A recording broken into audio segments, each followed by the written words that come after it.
గరుడ పురాణం హిందూ మతంలోని 18 మహాపురాణాలలో ఒకటిగా పరిగణిస్తారు. మనలో చాలా మంది గరుడ పురాణంలో చెప్పిన విషయాలు మరణం తరువాత ఆత్మ ప్రయాణం గురించి మాత్రమే నమ్ముతాం. అయితే గరుడ పురాణంలో పేర్కొన్న విషయాల ద్వారా మానవ జీవితం మెరుగుపడుతుంది. గరుడ పురాణంలో అటువంటి కొన్ని పద్ధతులు, పనుల గురించి సమాచారం ఉంది. ఇది ఒక వ్యక్తి తన జీవితంలో తీసుకుంటే అతని జీవితం అంతా సంతోషంగా గడిచిపోతుంది. అదే సమయంలో ఆ వ్యక్తికి కూడా పుణ్యం లభిస్తుంది. అవేంటో ఇప్పుడు తెలుసుకుందాం. హిందూ మతంలో గోవుకు తల్లికి సమానమైన హోదా ఉంటుంది. ఆవు పాలు మానవులకు అమృతం లాంటిది. గరుడ పురాణం ప్రకారం కేవలం ఆవు పాలను చూడటం వల్ల ఒక వ్యక్తి అనేక పూజ పాఠాలు చెప్పినంత పుణ్యాన్ని పొందుతాడు.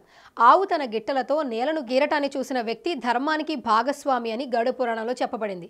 పూర్వకాలంలో తమ ఇళ్లలో గోశాలను నిర్మించుకుని గోవులకు సేవ చేసేవారు. కానీ నేటి కాలంలో గోశాలను నిర్మించుకోవడానికి మన ఇళ్లలో స్థలం సరిపోవటం లేదు. గోశాలను నిర్మించి గోవుకు సేవ చేయడం పుణ్యమే కాదు, ఆ గోశాలను చూసిన వ్యక్తికి కూడా శోప్రదమని గరుడ పురాణంలో పేర్కొనబడింది. ఆవు పాదాలను చూడటం తీర్థయాత్ర చేసినట్లే అని గరుడ పురాణంలో ఉంది. అందుకే అందరూ ఆవు పాదాలను తాకుతారు.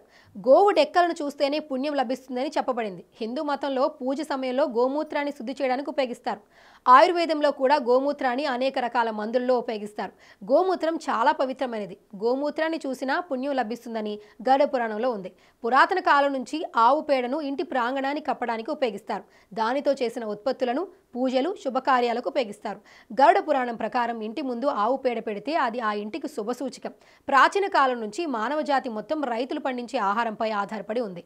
పొలాల్లో పండిన పంటను చూస్తే అలాంటి వ్యక్తి పుణ్యాన్ని పొందుతాడని, అదే సమయంలో మనసు స్థిరంగా ఉంటుందని, మనసు ప్రశాంతంగా ఉంటుందని గరుడ పురాణంలో వివరించి ఉంది.